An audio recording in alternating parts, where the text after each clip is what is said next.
तक क्या होता था, अगर हमारे किसी पंजाब भाई बहन कोई लंदन, टोरंटो, दुबई जाना होता हो तो दिल्ली पहुंचकर फिर से सामान उठाओ, लंबी लाइन में लगो, इमिग्रेशन कराओ, आधा दिन तो भाग दौड़ इसी में निकल जाता था।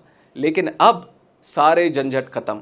अब आप अपने अमृतसर एयरपोर्ट से ही अपना इमिग्रेशन और चेक इन पूरा करेंगे, आपका बैग अमृतसर में जमा होगा और सीधा आपके विदेश वाले डेस्टिनेशन या तो लंदन या टोरंटो और कोई भी, वहां पे जाकर आपको मिलेगा। यही चेक इन होगा, यही इमिग्रेशन होगा, यहीं पे कस्टम्स होंगी, यही बैगेज जमा भी होगी। दिल्ली में तो आप अपनी अगली फ्लाइट पकड़ेंगे बिना किसी सरदर्द के। सिर्फ 4 घंटे की विंडो में भीतर आप अपनी अंतर्राष्ट्रीय उड़ान में होंगे। अब तक अमृतसर एयरपोर्ट से आपको 7 अंतर्राष्ट्रीय डेस्टिनेशंस की सीधी कनेक्टिविटी उपलब्ध होती थी। अब दिल्ली जैसे इस तरह हब एंड स्पोक में कनेक्ट हो रहा है तो आपकी ग्लोबल कनेक्टिविटी अगर आप देखेंगे तो आपको दुबई, सिंगापुर, बैंकॉक, पेरिस, इसके जैसे 20 इंटरनेशनल डेस्टिनेशंस आपको एक चेक इन, एक बैगेज टैग के साथ आप कर पाएंगे। आंकड़े के अनुसार अगर हम देखें तो हर वर्ष लगभग 1.5 लाख यात्री अमृतसर से दिल्ली जाकर अंतर्राष्ट्रीय उड़ानें लेते हैं। इसी प्रकार लगभग 1.5 लाख यात्री विदेशों से दिल्ली पहुंचकर अमृतसर आते हैं। जरा सोचिए, जब हब एंड स्पोक व्यवस्था से यात्रा आसान होगी तो यात्रियों की संख्या कितनी तेजी से बढ़ेगी। हमारे अनुसार लगभग 4.5 लाख यात्री प्रति वर्ष। हब एंड स्पोक केवल एक एविएशन मॉडल नहीं है, यह एक अपॉर्चुनिटी मॉडल है। दिल्ली जैसे बनेगा हब और अमृतसर नॉर्थ इंडिया का इंटरनेशनल गेटवे बनेगा। पंजाब, जम्मू, कश्मीर, हिमाचल, इन जैसे बड़े कैचमेंट एरिया आपको यहां से जुड़ेंगे। विदेशों में रहने वाले लगभग 3 करोड़ भारतीयों में करीब 1 करोड़ पंजाबी हैं। ऐसा कौन सा देश है जहां पंजाबी नहीं हो?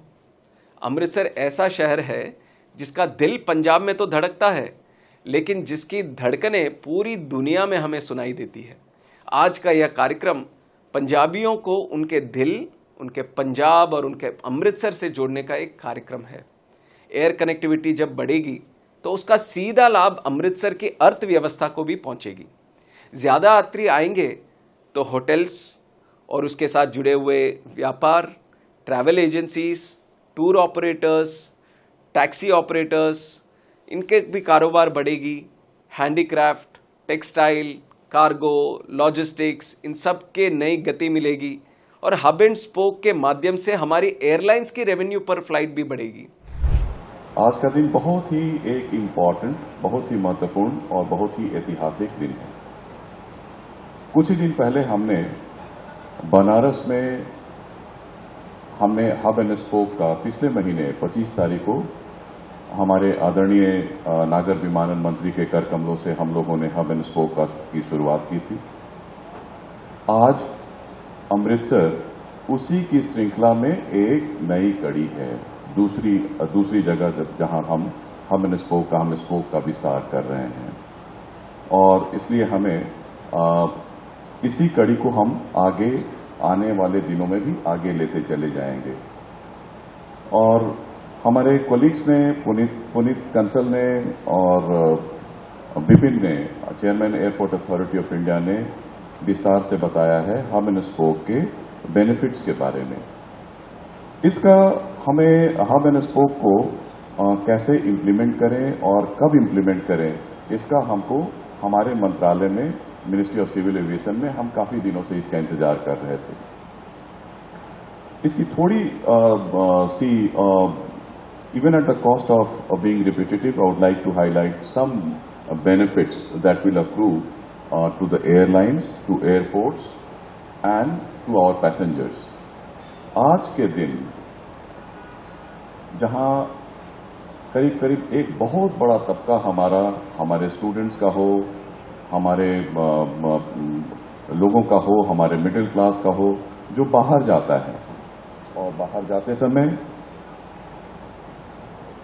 क्योंकि हमारे यहाँ कनेक्टिविटी जो हमारी बेसिक रिक्वायरमेंट है, अगर वो कनेक्टिविटी हमारे बीच हमारे एयरलाइंस नहीं प्रोवाइड कर पा रहे हैं कुछ कारणों से, तो उसको क्या करना होता है, आज के दिन आप दिल्ली जाएंगे एज डोमेस्टिक पैसेंजर्स। दिल्ली में आप हो सकता है कि आपको टर्मिनल बदलना पड़े, टर्मिनल बदलकर फिर उसके बाद वहां पर अपना फिर से एक बार आप लगेज को अपना रिस्क्रीनिंग करा के, उसके बाद इमिग्रेशन की प्रोसेस होगी, आपका कस्टम्स क्लियरेंस करना होगा, और उसके बाद फिर आप उस यात्रा पे जो विदेश जाने की आपकी जो यात्रा है उस पे आप निकलते हैं। ये अपने आप में एक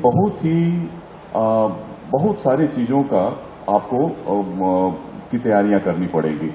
हो सकता है कि आप सुबह यहां से एक फ्लाइट लेके निकलें और आपकी फ्लाइट वहां से शाम को हो या रात में हो।